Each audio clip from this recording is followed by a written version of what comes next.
So today I'd like to continue from where I left off last time you saw me, which is going back to last week sometime, and to give you the bigger picture about the subjects which I've been talking about over the last few weeks. We are working our way slowly up a staircase of Buddhist values and virtues and practices contained in something known as the Mangala Sutta, which means the discourse on 38 blessings. And there are 38 steps which start with very basic values, virtues, practices in life and lead to more esoteric or transcendental ones. So at this time we have worked our way up to the 16th step, and the theme generally at this point in the blessings is how you can be a pillar of society or give something back to society. So the idea at this point is that you have your life pretty much where it needs to be. You can stand on your own 2 feet financially. Your family is pretty harmonious, and now you're looking to do something for others. And the blessing immediately before this one was to do with being generous. And at this point, we are starting to look at what is known as Dhammacharya or Dhamma practice, which might look like it just means like meditating a lot, but actually the word Dhamma means what is right or just or conforms with true nature.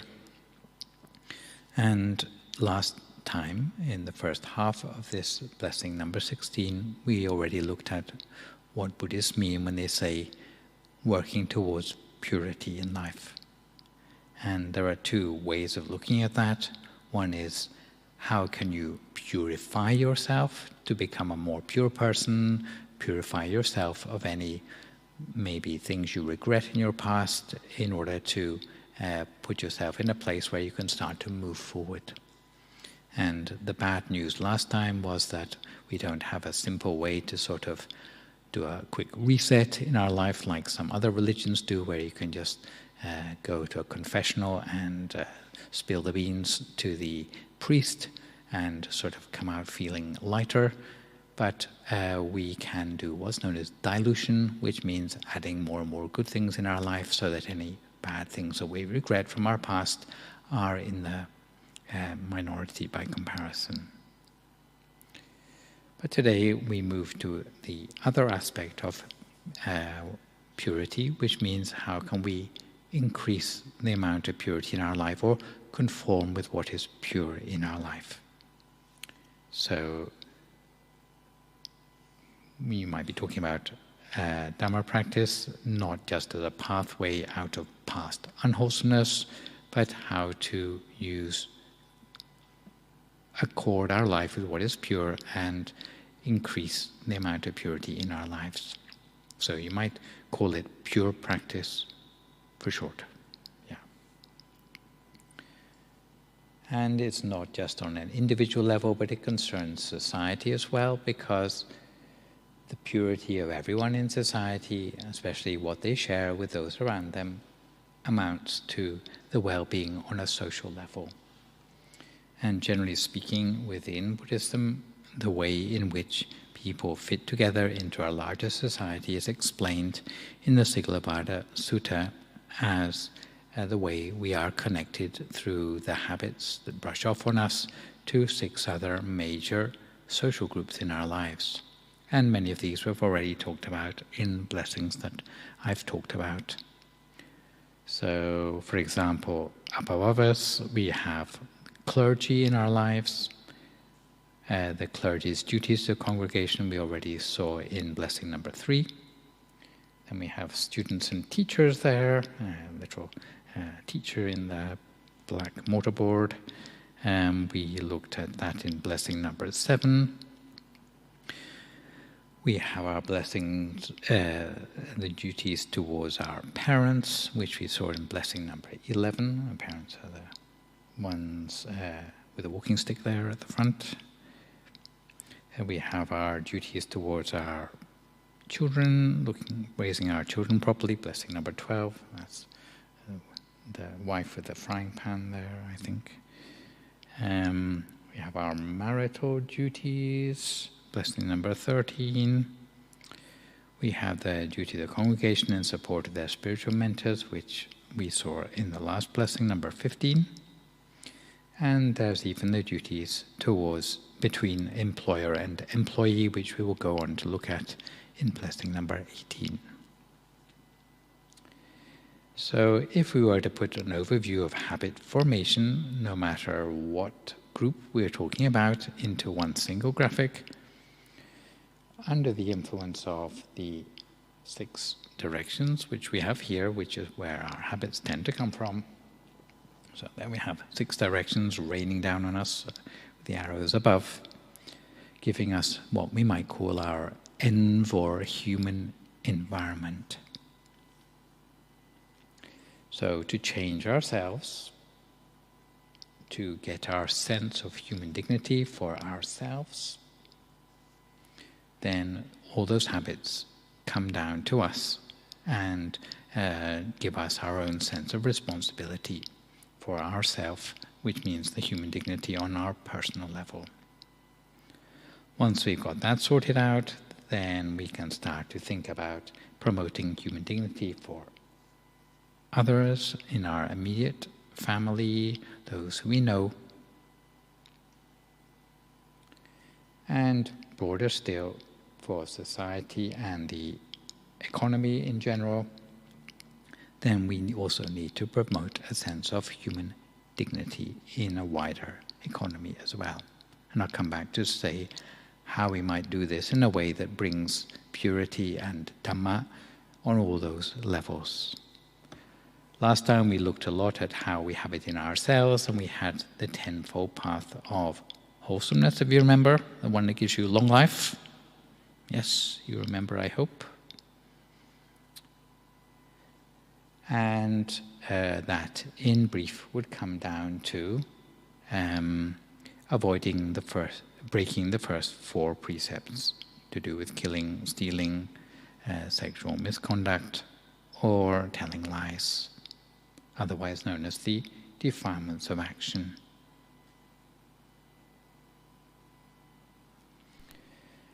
If we are talking about on the level of society, this means how we deal purely or in a level-headed way or in a fair and just way with the other people in our lives, whose lives we also influence.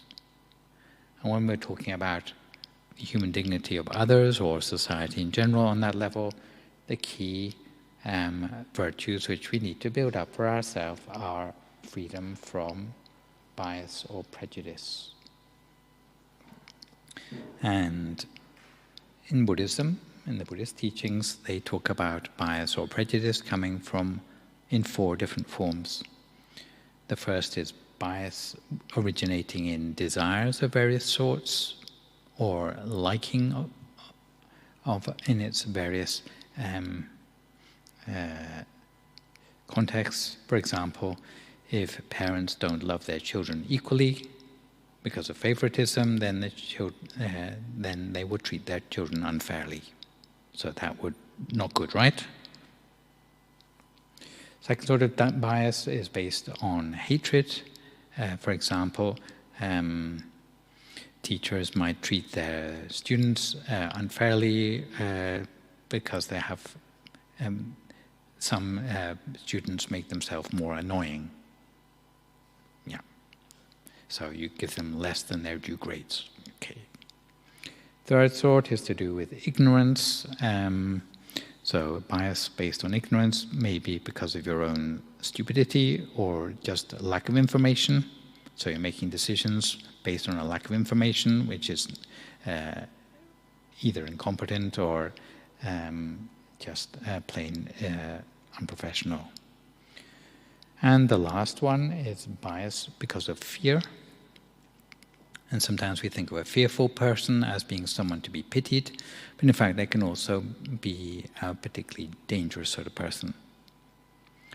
So, for example, a person who is under duress might bear false witness, so deviate from the truth.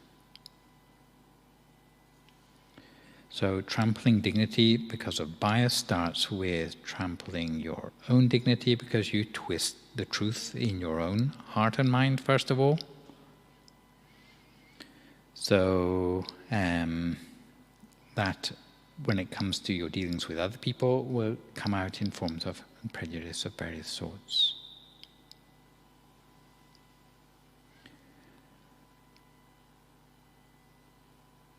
If you are the sort of person who is aware of your prejudices and who is able to make good decisions in spite of them, then you are the sort of person who has more leadership potential, because you can influence other people's lives in a positive way if you are a person who yourself is free of those sorts of bias. If you're on your own and you don't make decisions about anyone else's lives, you can be as biased as you like. But if you come to deal with other people's lives, then you have to check yourself for bias first of all. Otherwise, you will undermine the human dignity of those around you whose lives are affected by your decisions. So a third facet of Dhamma practice is behaving in accordance with what is true or just. And this comes back to this idea of leadership and a person who is in a position of leadership having to have particular qualities in keeping with the responsibilities which they are upholding. And it's not just a list of 4 which we're dealing with here, but actually much more, 10 qualities which are known as the virtues of a ruler, or rājadhamma in the Buddhist scriptures. And they're almost like standards of moral caliber, which are supposed to apply whether it's a monarch or a president or someone in political leadership. The only real difference is that monarchs tend to stay in power as long as they're alive, whereas presidents or politicians come and go and they have limited lengths of office. But although this doesn't offer much guidance about despotic acts or rewriting constitutions and that sort of thing, or undermining democratic rights, it applies more to the personal qualities of the people who find themselves at the top in leadership. So what do we have? It said that these might, in the present day, these might be known as the qualities of a person who might be referred to as a philosopher king. So generosity, dana, self-discipline, so keeping the precepts. So they need to have integrity. They must be a person who has self-sacrifice or sacrifices of themselves for the greater good. Integrity, gentleness, austerity, so not being a person who is attached to luxuries. Non-anger, so they need to be able to keep a lid on their anger. Non-violence, patience, and not deviating from what is righteous. It's probably quite hard to find anyone who measures up to these sort of things these days. So we have a thing called democracy to sort of make sure they don't stay in power for too long, maybe. Yes. In some of the Buddhist scriptures, there are certain individuals who manage to live up to these qualities. And such exemplary rulers have existed at certain times in history, and they're known as the universal monarchs or chakravartins. Have you heard of them before? They're sometimes seen as a sort of secular counterpart to the Buddha. And they're not found just in Buddhism, but also Hinduism, Jainism also have the same word.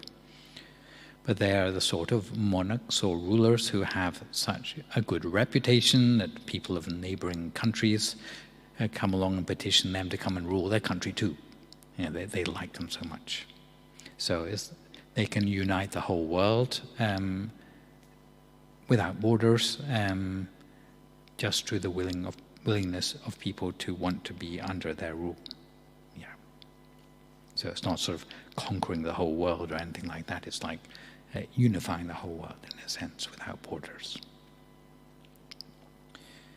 So if you want to have an example of the sort of things you can expect of a just ruler, according to the Buddhist scriptures, there's a Jātaka story, which is the 334th one, about a king of Benares who wasn't making a very good job of ruling his kingdom.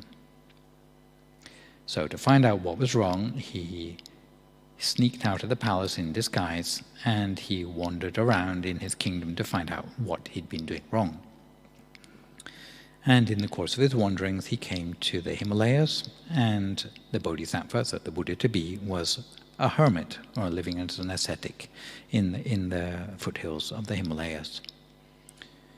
And the ascetic gave the king in disguise, he didn't know who he was, some ripe figs. But no matter which tree he picked the fig from, it was always bitter in taste. And the king asked the Bodhisattva, how come the figs are so bitter? And unaware that the subject of the conversation was standing right in front of him, the ascetic explained to him that the present ruler of this country was failing to rule in accordance with the 10 virtues of the ruler, which we just saw. And the king thanked the Bodhisattva, snuck back to the palace, and from that time on he tried much harder to be a good ruler. And several years later, when he had the chance to return to the same mountain hermitage, when he picked figs from the trees, lo and behold, can you guess? They all tasted sweet. Yeah. So this is how even the qualities of a ruler can affect the whole environment of the kingdom. Yeah. And at that time, the king returned to his palace, feeling now vindicated. Yes. It's a similar story. This one is of roof beams. Another Jātaka story called the Kukku Jātaka, but not the cuckoo bird. Okay. And at that time, the Buddha-to-be was the counselor to the king. And really, it was his job to speak truth to power. But the monarch who he was looking after, called King Brahmadatta, was an unjust ruler. And he used to extort taxes or extract taxes from his subjects by violent means. And afraid of the king's temper, the Bodhisattva, or the Buddha-to-be, he had to wait very tactfully for a long time without saying anything, looking for the opportunity to mention something to the king about what he should do differently. However, the opportunity presented itself when the king and his counselor were visiting a building site in the royal park. And the roof was not complete, and the rafters had just been laid in place. And the king asked, how come the rafters can stay in place without falling down? And having found his opportunity, the counselor said to him, just as the peak of the roof will fall unless held tightly in place by the rafters, so peak, rafters are what hold it in place, the king will soon fall from power unless he is supported by his subjects, who have been won over by his righteousness. So at that time, he started to understand that from that time forth he must behave in a more just way in the way he received the taxes from his subjects. So sometimes in the West we feel pretty smug about we do things in the right way, we're always just, and we never have things like tin pot dictatorships and that sort of thing.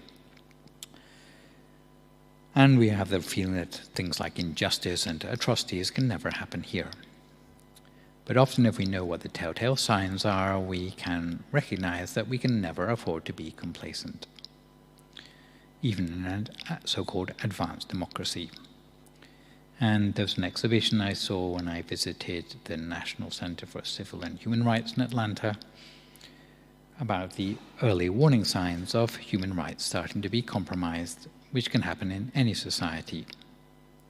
And it starts with ghettoization, where particular social groups are forced to relocate, often to a neglected area. The second warning sign is when people get labeled with groups or symbols, or are forced to carry identity papers.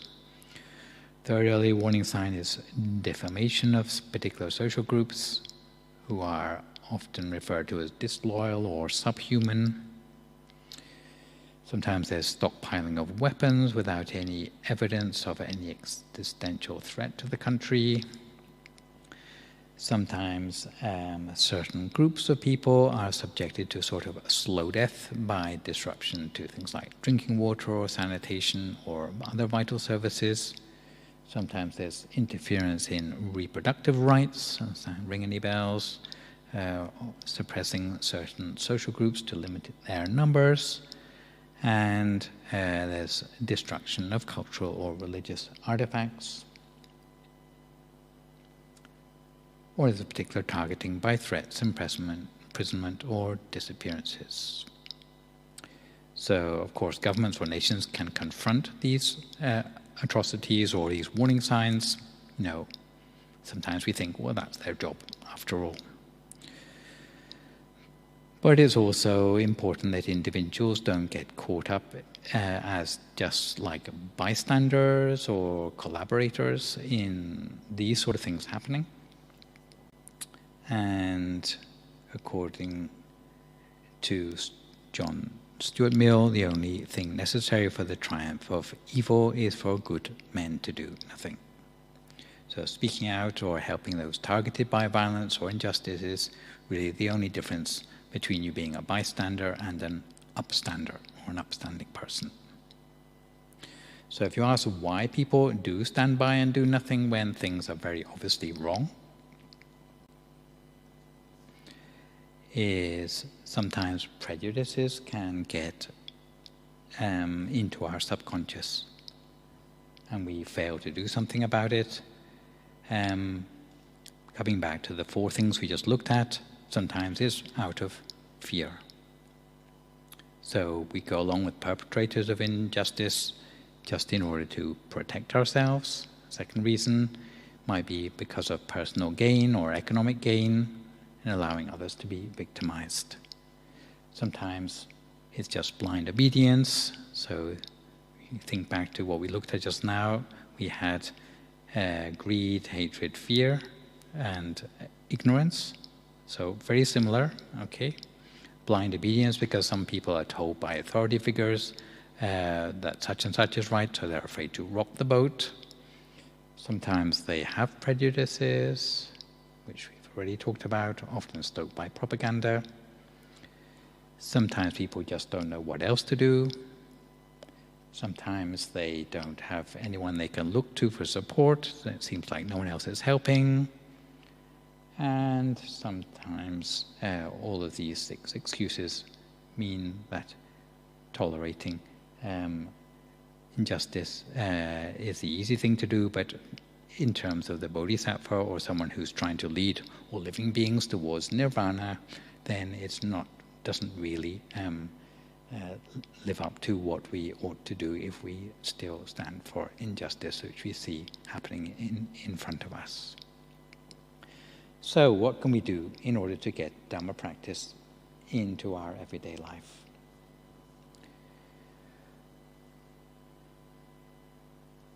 Sometimes we are held back because of a lack of morale to do the right thing. Sometimes we say, well, I want to do everything perfectly, so you don't do any of it. Otherwise known as letting perfect be the enemy of the good. So even if you're only able to keep 5 precepts, like once a week, it still gives the chance for you to rest from doing some sort of unwholesomeness from time to time.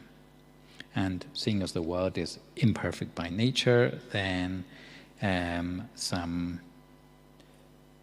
good advice for how to make this work better for you is to be selective about your career path, avoid doing things you do in a shoddy way, prejudice, and also trying to meditate as much as you can. Being selective about your career path, we will come back to what's known as right livelihood in blessing number 18. So 2 blessings to go for that one. We should also try to avoid shoddy work of any sort. So, for example, if a monk's giving a talk, then they should prepare first and have references rather than just making it up as they go along. Also, if you realize you have bias or prejudice, you still harbor that, then try to first become aware of it. I realize that I might be accused myself of cultural appropriation, like a white person, like trying to be a Buddhist and that sort of thing. But even I try to find out what my blind spots are, and try to find out about the issues, try to read about the lived experiences of people from other ethnic backgrounds, and also challenge my attitudes as well to try to become more woke when appropriate. Overcoming prejudices of various sorts, you should try to commit yourself to egalitarianism as much as possible. If you do come across biases which you have, then you have to realize that that is not the real you, but really you are both your conscious and your unconscious, so you have to accept the whole of who you are. If there are differences which you perceive, then try to acknowledge them rather than ignoring them. And seek out friendship from people who are maybe unlike you in order to get yourself outside your bubble. And also increase your brain's familiarity with diverse perspectives.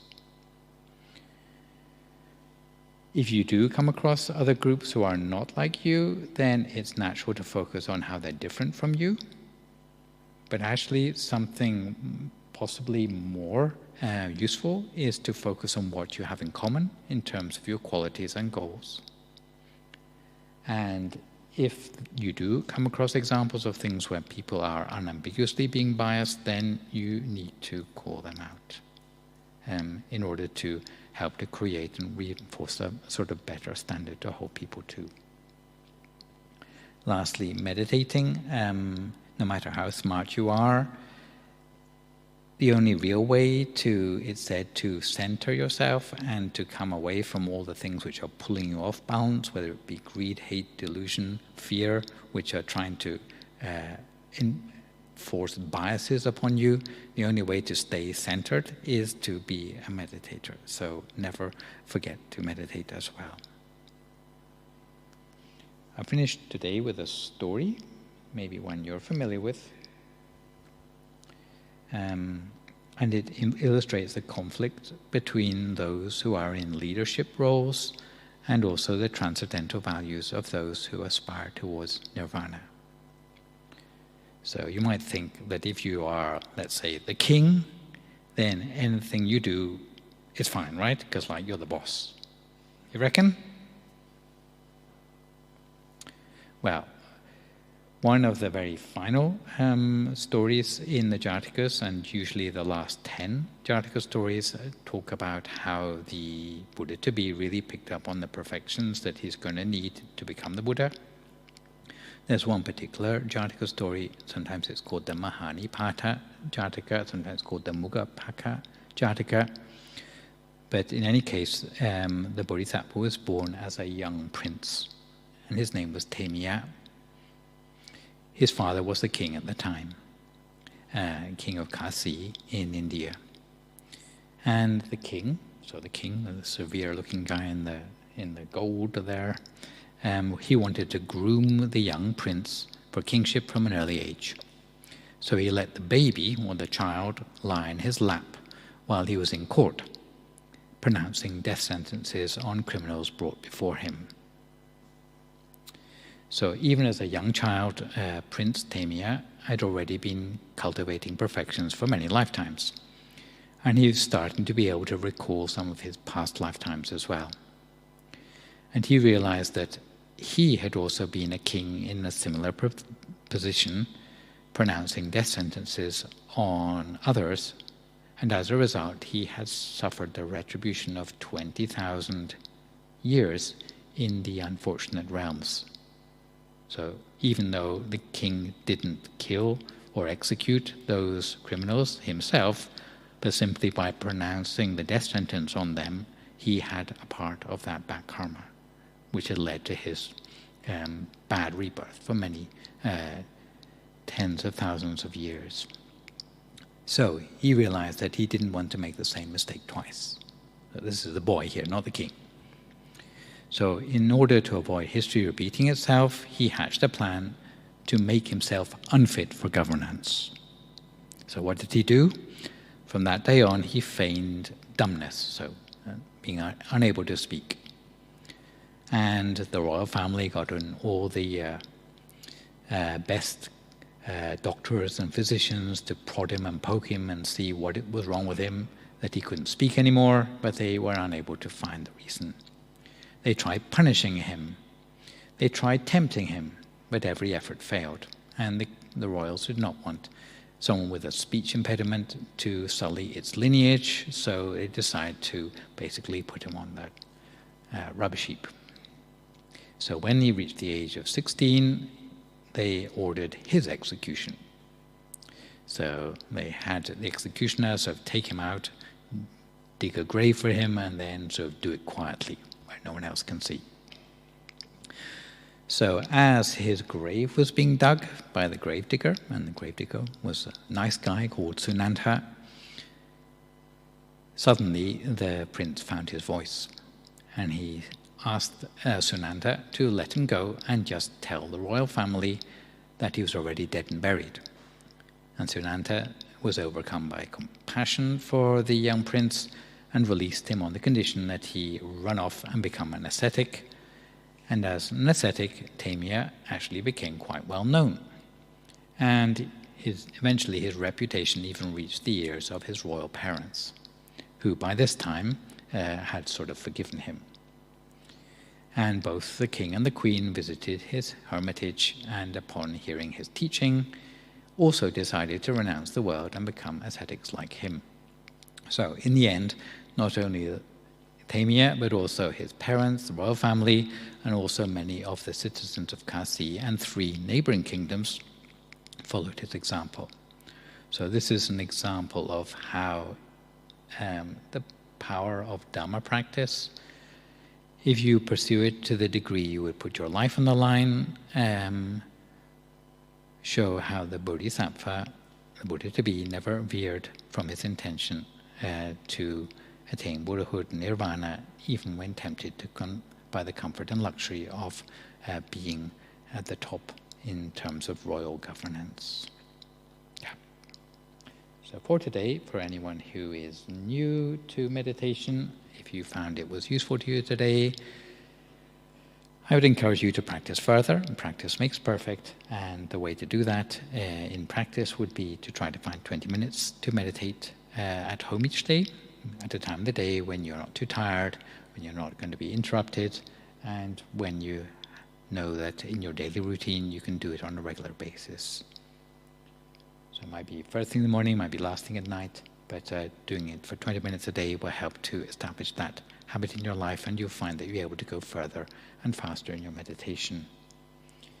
If you found it hard to follow the instructions or to remember the instructions, there is an app for that, which you can download for free onto your smartphone, iOS or Android, called MindGem, and that will help to give you instructions and from different teachers in our tradition until you can find one a method or approach to meditation which suits you the best. In our meditation center in Nap Hill, we have classes every Tuesday or Thursday evening, which are helpful if you're starting out in meditation, because usually after 7 days you get a little bit sort of lazy. But if you have a group to go to, then it helps to keep you on track. So Tuesday evening meditations are a little bit shorter, Thursday evening a little bit longer.